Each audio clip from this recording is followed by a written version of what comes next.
ನಮಸ್ತೆ ಸ್ನೇಹಿತರೆ, ಇವತ್ತು ನಮ್ಮ ಪ್ರಯಾಣ ವಿಜಯಪುರದಿಂದ ಕರ್ನಾಟಕ ರಾಜ್ಯದ ರಾಜಧಾನಿ ಬೆಂಗಳೂರಿಗೆ.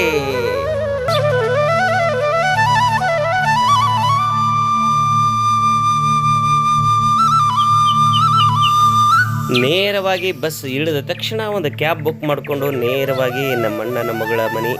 ಸೊ ಬೆಂಗಳೂರಲ್ಲಿ ಅಭಯನಾಡು ಸ್ಟುಡಿಯೋ ಹತ್ರ ಇದೆ. ಸುಂದರವಾಗಿರುವಂಥ ಮನೆ. ಆ ಮನೆಯಿಂದ ನೋಡೋದಕ್ಕೆ ಸಖತ್ತಾಗೈತಿ. ಲೊಕೇಶನ್ ಮಾತ್ರ ಬ್ಯೂಟಿಫುಲ್ ಆಗೈತಿ. ಆ ಮನೆಯಲ್ಲಿ ಸ್ವಲ್ಪ ಸಮಯ ಎದ್ಬಿಟ್ಟು ಫ್ರೆಶ್ ಅಪ್ ಆಗಿಬಿಟ್ಟು ಮತ್ತೆ ನಮ್ಮ ಪ್ರಯಾಣ ಕೆಂಪೇಗೌಡ ಅಂತಾರಾಷ್ಟ್ರೀಯ ವಿಮಾನ ನಿಲ್ದಾಣದತ್ತ.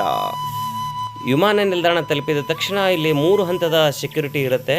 ಮೊದಲನೇ ಹಂತದಲ್ಲಿ ನಮ್ಮನ್ನ ಆಧಾರ್ ಕಾರ್ಡ್ ಚೆಕಪ್ ಮಾಡಿಬಿಟ್ಟು ಒಳಗಡೆ ಕಳಿಸ್ಕೊಡ್ತಾರೆ. ಸೊ ಅದಾಗಿಂದ ನೇರವಾಗಿ ಒಳಗಡೆ ಹೋದ ತಕ್ಷಣ ಅಲ್ಲಿ ನಮ್ಮ ಟಿಕೆಟನ್ನು ತೊಗೊಳ್ತೀವಿ ನಾವಲ್ಲಿ. ಸೊ ಟಿಕೆಟ್ ತೊಗೊಂಡ ತಕ್ಷಣ ನಮ್ಮ ಬ್ಯಾಗ್ಗಳನ್ನು ಕೂಡ ಪ್ಯಾಕ್ ಮಾಡ್ತಾರೆ. ಸೊ ಪ್ಯಾಕ್ ಮಾಡಿಬಿಟ್ಟು ಅದನ್ನು ಚೆಕಪ್ ಮಾಡಿಬಿಟ್ಟು ಕಳಿಸ್ಬಿಡ್ತಾರೆ. ಸೊ ಇಲ್ಲೊಂದು ಮಜಾ ಐತೆ ನೋಡ್ರಿ. ಸೊ ಶೀತಲ್ ವಾಟರ್ ಬಾಟ್ಲ್ ತರಕ್ಕೆ ಹೋಗಿ ಶಾಕ್ ಆಗ್ಯಾಳ. ಅದು ಏನಂತ ಕೇಳ್ತೀನಿ ಬರ್ರಿ. ನಮ್ಮ ಕಡೆ ಹೆಚ್ಚು ಕಡಿಮೆ ಇದಕ್ಕೆ ವಾಟರ್ ಬಾಟ್ಲಿ 10 ರೂಪಾಯಿ. ನೀವು ಅನ್ಕೋತಿರ್ಬೋದು, ಆದರೆ ಇದನ್ನು ಕೇಳಿ ನೀವು ಶಾಕ್ ಆಗ್ಬಿಡ್ತೀರಿ. ನನಗೆ ಏಟ್ ಕೊಟ್ರಿ? 160. ಹಾಂ ಯವ್ವ 160. ಅದೇ ಅರ್ಧ ಲೀಟ್ರ್ ನೀರು. Same taste. 160 ರೂಪಾಯಿ. ತಡಿ, ಅಷ್ಟೇ ಹಿಡಿದ್ರೆ 20 ಕೊಟ್ಟರು ರೇಟ್ ಮ್ಯಾಕ್ ಇಲ್ಲಿ ಲೇಬಲ್.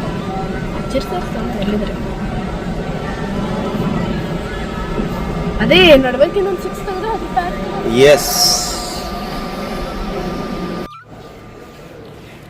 ವಾವ್, ಯಾವುದೋ ಒಂದು ಅರಮನೆಗೆ ಬಂದೀವಂತ ಫೀಲ್ ಬರುತ್ತಾ ಇದೆ. ನಿಜವಾಗ್ಲೂ ಗ್ರೇಟು, ಖುಷಿ ಆಗ್ತಾ ಇದೆ. ಇಲ್ಲೆಲ್ಲ ನೋಡಿ ಎಷ್ಟು ಟಾಯ್ಲೆಟ್ಸ್ ಮಸ್ತ್ ಇದ್ದಾವೆ. ನಾವೆಲ್ಲ ಎಂಟ್ರಿ ಆಗ್ತಾ ಇದ್ದೀವಿ. ಇದು ಅರಮನೆ ಅಲ್ಲ, ಸ್ಪೆಷಲ್ ಆಗಿ ನಾನು ಅನ್ಕೊಂಡೆ ಯಾವುದೋ ಮಹಾರಾಜರ ಮನೆಯೇ ಇರ್ಬೋದೇನೋ ಅಂತ. ಬಟ್ ವಿಮಾನ ನಿಲ್ದಾಣದೊಳಗೆ ಎಂಥ ಅದ್ಭುತವಾಗಿರುವಂಥ ಪೈಖಾನಿ ಕಟ್ಸ್ಯಾರ್ಯಪ್ಪ. ನೋಡಕ್ಕೆ ನನಗಂತೂ 2 ಕಣ್ಣು ಸಾಲದು. ನಿಜವಾಗ್ಲೂ ವಂಡರ್ಫುಲ್.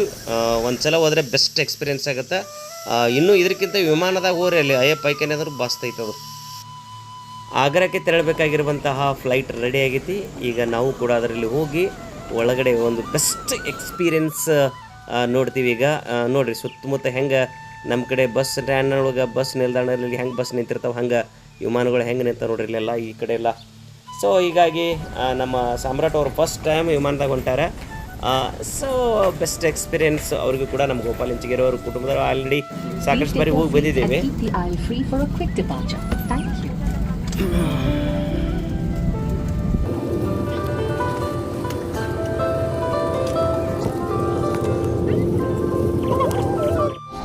ಏ ಗೋಪಾಲ,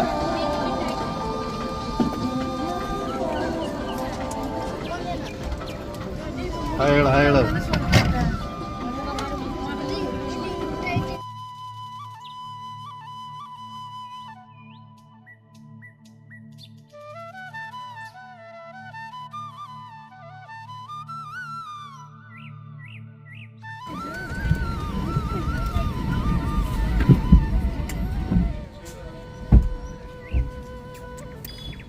ಇಲ್ಲಿ ನಮ್ಮ ಸಾಮ್ರಾಟ್ ಫುಲ್ ಎಕ್ಸ್ಪೀರಿಯನ್ಸ್ ಆಗಿಬಿಟ್ಟ. ಯಾಕಂದರೆ ಅವನಿಗೆ ನೀರು ಬೇಕಾಗಿತ್ತು. ಮೇಲ್ಗಡೆ ಇರುವಂಥ ಬಟನ್ ಒತ್ತಿಬಿಟ್ಟ ಸಡನ್ಲಿ.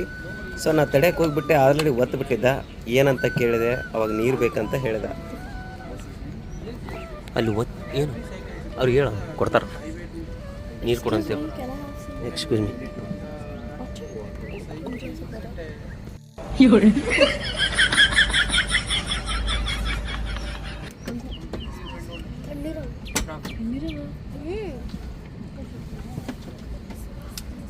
ತಣ್ಣೀರ್ದವ? ಓ, ವಿಮಾನದಾಗ ತಣ್ಣೀರು ಕೊಡ್ತಾರ? ಇಲ್ಲ, ಬಿಸಿನೀರು ಕೊಡ್ತಾರೆ. ಸಾಮ್ರಾಟ್ ನಿಲ್ಗೊಂದು question.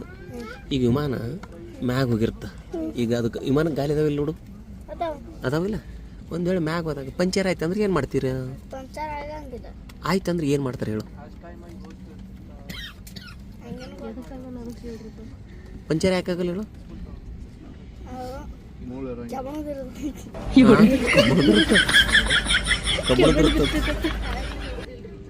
ಟೈರ್ಲಿ ಓಡಲ್ಲ, ಇಂಜಿನ್ಲಿ ಓಡ್ತದೆ. Captain Aditi was stopped Samrat. alongside crew member Neha. ಏನ್ರಿ ಎಲ್ಲರೂ ನಾವು ವಾಸೋ ಪ್ರಕಾರ ನೋಡ್ತಕ್ಕಂಥವ್ರು ವಿಮಾನದಾಗ ಕುಂದ್ರಲೇಬಾರ್ದು. ಯಾಕಂದ್ರೆ ಇದು ವಿಮಾನ ಸ್ಟಾರ್ಟ್ ಆಗುವುದೇ ಹಿಂಬ್ರಿಕ್ ರಿವರ್ಸ್ ಇಂದ ಹೋಗುದು ನೋಡ್ತೀರಿ ನೀವು ಇಲ್ಲಿ. ಆಮೇಲೆ ಇವರು ಶುರು ಮಾಡಿದ್ರು ನೋಡ್ರಿ ಇವ್ರು. ಎಲ್ಲ ಅಪಶಕನಗಳು. ವಿಮಾನ ಬಿತ್ತಂದ್ರೆ ನಾವು ಹೆಂಗೆ ಜಿಗಿಬೇಕು, ಹೆಂಗೆ ಹಾರಬೇಕು, ಮುಗಿ ಹೆಂಗೆ ಕಟ್ಕೋಬೇಕು, ಇವೆಲ್ಲ ಅಪಶಕನದ ಮಾತುಗಳೇ ಆಡ್ತಾರೆ. ಶಕನ ನಂಬೋರ್ಗೆ ಮಾತ್ರ ಇದು. ಇನ್ನು ಶಕನ ನಮ್ದೇ ಇರೋರಿಗೆ ಎಂಜಾಯ್. ಬಟ್ ಅವ್ರು ಹೇಳೋದೆಲ್ಲ ಒಳ್ಳೇದೇ. ಸೊ ನಾವೆಲ್ಲರೂ ಅದನ್ನು ಪಾಲಿಸಲೇಬೇಕು, ಗಮನ ನೋಡ್ಲೇಬೇಕು. ಆ ಟೈಮ್ದಲ್ಲಿ ಏನಾಗುತ್ತೆ ಗೊತ್ತಿಲ್ಲ. ಓಕೆ ರೆಡಿ, ಈಗ ವಿಮಾನ ಹಾರೋದಕ್ಕೆ ರೆಡಿ, ಮೇಲೆ ಹೋಗ್ತಾ ಇದ್ದೀವಿ.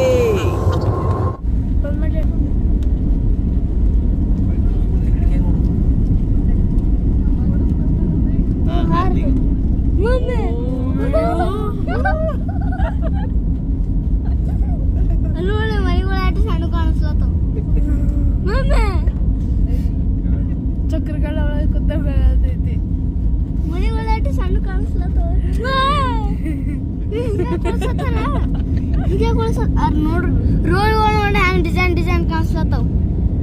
ಮ್ಯಾಪ್ ಹೋಗೋಣ, ಮ್ಯಾಪ್ ನೋಡ್ದಂಗೆ ಗೂಗಲ್ ಮ್ಯಾಪ್.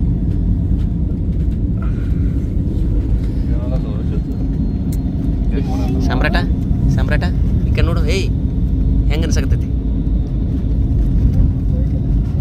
ಈ ಸೀಟ್ ಬೆಲ್ಟ್ ತೆಗಿತೀನಿ.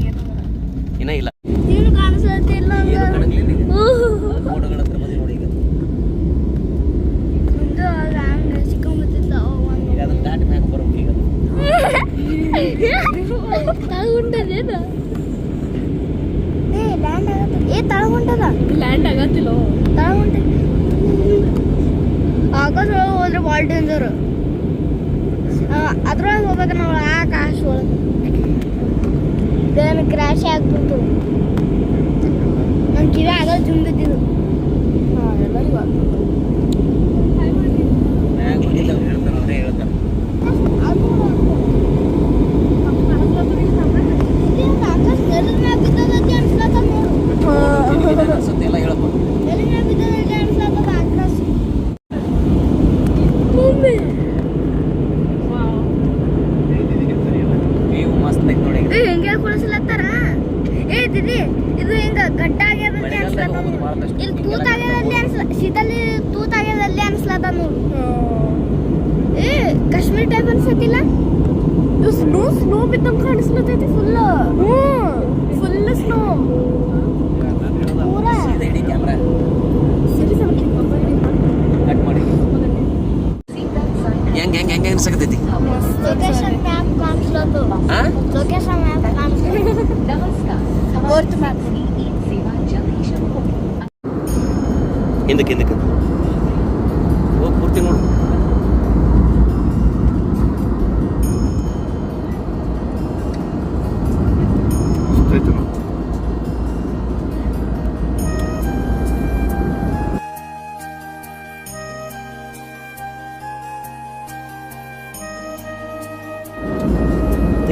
ತೆಗಿ.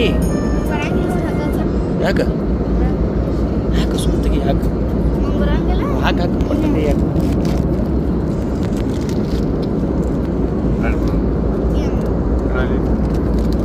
ಬಂದಳು. ಪಟ್ಟೆ ಪಟ್ಟೆ ಇಡು. ಬರಂಗಿಲ್ಲ.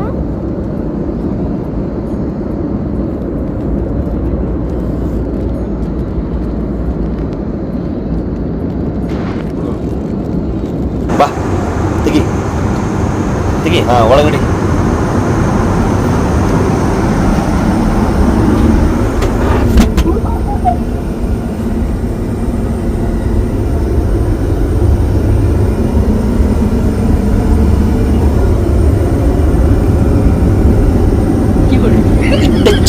ಚಿಕ್ಕದು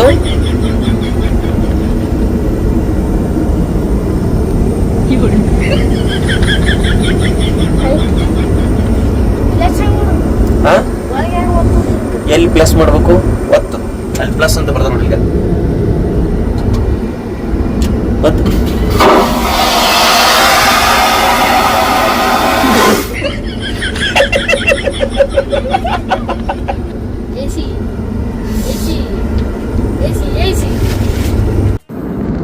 ಸಾಮ್ರಾಟ್ ಇಷ್ಟು ಮ್ಯಾಗ ಬಂದು ಮ್ಯಾಗಿ ತಿನ್ನಕತ್ತಿ. ಹೊರಗಡೆ 40 ರೂಪಾಯಿ ಸಿಗುವಂಥ ಮ್ಯಾಗಿ ಇಲ್ಲಿ ಬರೋಬ್ಬರಿ 400 ರೂಪಾಯಿಗೆ ಒಂದು ಮ್ಯಾಗಿ. ನಿಜವಾಗ್ಲೂ ಕಿಸೆ ಖಾಲಿ.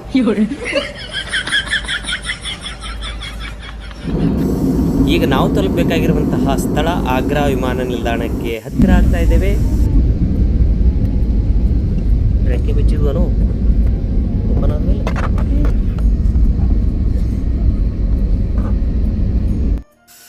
ವಿಶ್ವ ಪ್ರಸಿದ್ಧವಾಗಿರುವಂತಹ ಐತಿಹಾಸಿಕ ಮಹತ್ವವುಳ್ಳಂತಹ ಸ್ಥಳ ಆಗ್ರಾಕ್ಕೆ ಪ್ರೀತಿಯ ಸ್ವಾಗತ ಸುಸ್ವಾಗತ. ಬನ್ನಿ ಸ್ನೇಹಿತರೆ, ಹಾಗಾದರೆ ಆಗ್ರಾದ ಬಗ್ಗೆ ಒಂದಿಷ್ಟು ಮಾಹಿತಿಯನ್ನು ನಿಮಗೆ ನಾನು ಹೇಳ್ತಾ ಹೋಗ್ತೀನಿ.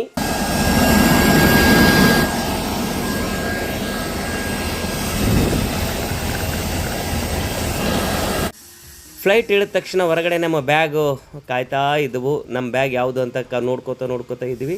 ಸೊ ಅಷ್ಟರಲ್ಲಿ ನಮ್ಮ ಎಲ್ಲ 4 ಬ್ಯಾಗುಗಳು ಬಂದು ಅವನ್ನೆಲ್ಲವುಗಳನ್ನು ತೆಗೆದುಕೊಂಡು ನಮ್ಮ ಪ್ರಯಾಣ ಮುಂದೆ ಸಾಗಲಿ. ಅಷ್ಟೊತ್ತಿಗಾಗಲೇ ಹಸಿವಾಗಿತ್ತು, ಒಂದಿಷ್ಟು ಏನಾರು ತಿನ್ನೋಣ ಅಂತ. ಆದರೂ ನಮಗೆ ಇಲ್ಲಿ ಆಹಾರ ಸರಿ ಆಗೋದಿಲ್ಲ, ಬಟ್ ಆದರೂ ಕೂಡ ಅನಿವಾರ್ಯ ತಿಂದ್ಬಿಟ್ಟು ಈಗ ನಮ್ಮ ಪ್ರಯಾಣ ಆಗ್ರಾದ ಕಡೆ. ಯಾಕಂದ್ರೆ ನಾನು ಮೊದಲ ಬಾರಿಗೆ ತಾಜ್ ಮಹಲನ್ನು ವೀಕ್ಷಣೆ ಮಾಡಲಿಕ್ಕೆ ಹೊರಡ್ತಾ ಇದ್ದೀನಿ. ಸೊ ಹಾಗಾಗಿ ಫಸ್ಟಿಗೆ ಅದೆಲ್ಲ ಅಲ್ಲಿನೂ ಕೂಡ ವೆರಿಫಿಕೇಷನ್ ಇರುತ್ತೆ, ಚೆಕ್ಕಿಂಗ್ ಮಾಡಿಬಿಟ್ಟೇ ಒಳಗಡೆ ಕಳಿಸ್ತಾರೆ. ಎಂಟ್ರೆನ್ಸ್ಗೆ ನಿಮಗೆ ಈ ಒಂದು ವಿಶ್ವ ಪ್ರಸಿದ್ಧವಾಗಿರುವಂಥ ತಾಜ್ ಮಹಲ್ ಹೇಗೆ ನಿರ್ಮಾಣವಾಯಿತು ಅಂತಕ್ಕಂಥ ಎಲ್ಲ ಭಾವಚಿತ್ರಗಳನ್ನು ಅಲ್ಲಿ ಅಂಟಿಸಿದ್ದಾರೆ. ಅದ್ರ ಬಗ್ಗೆ ಕಂಪ್ಲೀಟ್ ಮಾಹಿತಿ ಇರುತ್ತೆ, ಅದನ್ನೆಲ್ಲ ನೋಡ್ಕೋಂತ ಎಂಟ್ರಿ ಆಗ್ರಿ. ಸೊ ಹಾಗೆ ಇದರ ಇತಿಹಾಸನೂ ಕೂಡ ಈಗ ನಾನು ಸ್ಟಾರ್ಟ್ ಮಾಡ್ತೀನಿ.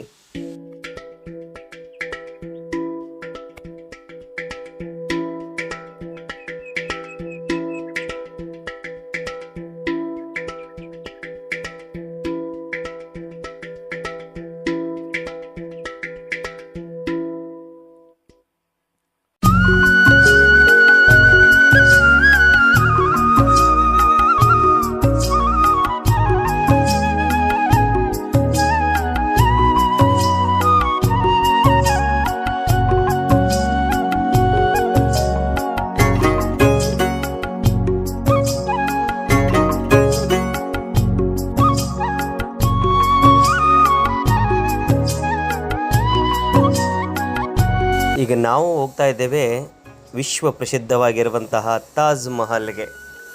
ಮೊಘಲರ ಚಕ್ರವರ್ತಿ ಶಹಜಾನ್ ತನ್ನ ಪತ್ನಿ ಮುಮ್ತಾಜ್ ಮಹಲನ ಮೇಲಿನ ಪ್ರೀತಿಗೆ ಸಂಕೇತವಾಗಿ ಆಗ್ರಾದಲ್ಲಿ ಯಮುನಾ ನದಿಯ ದಡದ ಮೇಲೆ ಕ್ರಿಶಕ 1431ರಿಂದ 1653 ನಡುವೆ ತಾಜ್ ಮಹಲನ್ನು ನಿರ್ಮಾಣ ಮಾಡ್ತಾರೆ. ಇದು ಪರ್ಷಿಯನ್, ಇಸ್ಲಾಮಿಕ್ ಮತ್ತು ಭಾರತೀಯ ವಾಸ್ತುಶೈಲಿಗಳ ಸಮ್ಮಿಶ್ರಣವಾಗಿರ್ತಕ್ಕಂಥದ್ದು. ಅಮೃತ ಶಿಲೆಯಲ್ಲಿ ಅದ್ಭುತ ರಚನೆ ಉಳ್ಳಂತಹ ವಿಶ್ವದ 7 ಅದ್ಭುತಗಳಲ್ಲಿ ಇದು ಕೂಡ ಒಂದು. ಇದರ ಹಿನ್ನೆಲೆಯನ್ನು ನಾವು ತಿಳ್ಕೊಳ್ಬೇಕಾಗಿತ್ತು ಅಂದರೆ, ಚಕ್ರವರ್ತಿ ಶಹಜಾನನು ತನ್ನ ನೆಚ್ಚಿನ ಪ್ರೀತಿಯ ಮಮತೆಯ ಪತ್ನಿಯಾಗಿರುವಂತಹ ಮುಮ್ತಾಜ್ ಮಹಲನ ಮೇಲಿನ ಪ್ರೀತಿಗೋಸ್ಕರವಾಗಿ ಈ ಒಂದು ತಾಜ್ ಮಹಲನ್ನು ಕಟ್ತಾನೆ.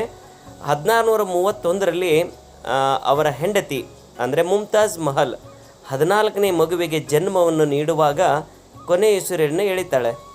ಆ ಸಂದರ್ಭದಲ್ಲಿ ತನ್ನ ಪತ್ನಿಯ ಅಗಲಿಕೆಯಿಂದ ತೀವ್ರ ದುಃಖಿತನಾಗಿರುವಂಥ ಶಹಜಾನನು ಅವಳ ನೆನಪಿಗಾಗಿ ಜಗತ್ತಿನಲ್ಲಿ ಇದಕ್ಕೆ ಯಾವುದೂ ಸರಿಸಾಟಿ ಇಲ್ಲದ ಪ್ರೀತಿಯ ಸ್ಮಾರಕವನ್ನು ನಿರ್ಮಾಣ ಮಾಡಲು ನಿರ್ಧಾರ ಮಾಡ್ತಾನೆ. 1632ರಲ್ಲಿ ಆರಂಭವಾಗಿರುವಂಥ ಈ ನಿರ್ಮಾಣದ ಕಾರ್ಯ ಸುಮಾರು 22 ವರ್ಷಗಳ ಕಾಲ ನಡೀತೈತಿ. ಸುಮಾರು 20,000ಕ್ಕೂ ಹೆಚ್ಚು ಕಾರ್ಮಿಕರು, ಶಿಲ್ಪಿಗಳು, ಕುಶಲಕರ್ಮಿಗಳು ಇದರಲ್ಲಿ ಕಾರ್ಯವನ್ನು ನಿರ್ವಹಿಸ್ತಾರೆ ಆಗಿನ ಕಾಲದಲ್ಲಿ.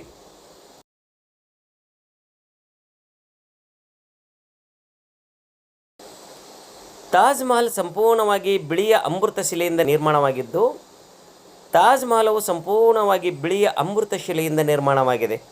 ಭಾರತ, ಪರ್ಷಿಯಾ ಮತ್ತು ಮಧ್ಯ ಏಷ್ಯಾದಿಂದ ತರಲಾಗಿರುವಂತಹ ಅಮೂಲ್ಯವಾದ ರತ್ನಗಳನ್ನು ಕೆತ್ತನೆಯ ಕೆಲಸಗಳಿಗೆ ಬಳಸಲಾಗುತ್ತಿದೆ. ತಾಜ್ ಮಹಲಿನ ಒಳಗಡೆ ಹೋಗಬೇಕಾಗಿತ್ತಂದರೆ 200 ರೂಪಾಯಿ ಸ್ಪೆಷಲ್ ಟಿಕೆಟ್ ಇರುತ್ತೆ.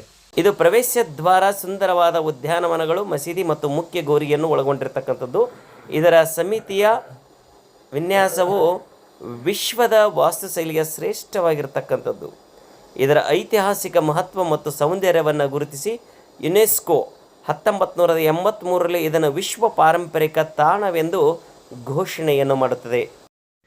ಹಾಗಾದರೆ ಬನ್ನಿ ಸ್ನೇಹಿತರೆ, ಮತ್ತೆ ಯಾಕೆ ತಡ, ವಿಶ್ವ ಪ್ರಸಿದ್ಧವಾಗಿರುವಂಥ 7 ಅದ್ಭುತಗಳಲ್ಲಿ ಒಂದಾಗಿರುವಂಥ ತಾಜ್ ಮಹಲ್ ಒಳಗಡೆ ಹೋಗೋಣ. ಮಮ್ತಾಜ್ ಅವರ ಸಮಾಧಿಯನ್ನು ನಿಮಗೆಲ್ಲರಿಗೂ ತೋರಿಸ್ತೀನಿ ನಾನು. ಇದೆ ಶಹಜಹಾನ್ ಇದೆಲ್ಲ ಬರೀ ಕಲ್ಲ ಮಳೆ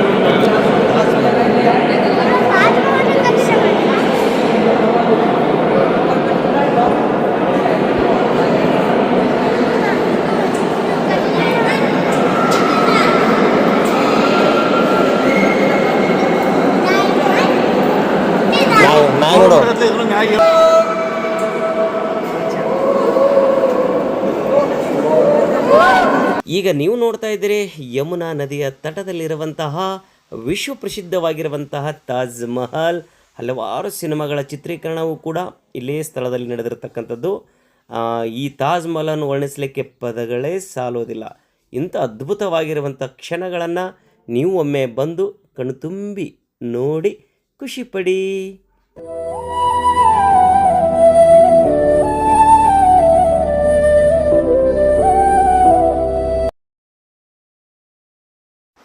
ಓಕೆ ಸ್ನೇಹಿತರೆ, ಥ್ಯಾಂಕ್ ಯು ಸೋ ಮಚ್. ಆಗ್ರಹಕ್ಕೆ ಗುಡ್ ಬೈ ಹೇಳ್ತಾ ಈಗ ನಾನು ಶ್ರೀಕೃಷ್ಣನ ಜನ್ಮಭೂಮಿ, ಶ್ರೀಕೃಷ್ಣ ಪರಮಾತ್ಮ ಹುಟ್ಟಿದಂತಹ ಸ್ಥಳ ಮಥುರಾ, ಉತ್ತರ ಪ್ರದೇಶದ ಮಥುರಾ ನಗರಕ್ಕೆ ಈಗ ನಮ್ಮ ಪ್ರಯಾಣ. ಯಾಕಪ್ಪ ಅಂದರೆ ನಮ್ಮ ಗೋಪಾಲ್ ಇಂಚಿಗೇರಿಯವರ ಹುಟ್ಟುಹಬ್ಬವನ್ನು ಅಲ್ಲೇ ಆಚರಿಸ್ಬೇಕಂತ ಡಿಸೈಡ್ ಆಗಿದ್ದು. ಬನ್ನಿ, ಅದ್ರ ಬಗ್ಗೆನೇ ಒಂದಿಷ್ಟು ಮಾಹಿತಿನ ನಾನು ನೆಕ್ಸ್ಟ್ ವಿಡಿಯೋದಲ್ಲಿ ತೋರಿಸ್ತೀನಿ. Thank you so much.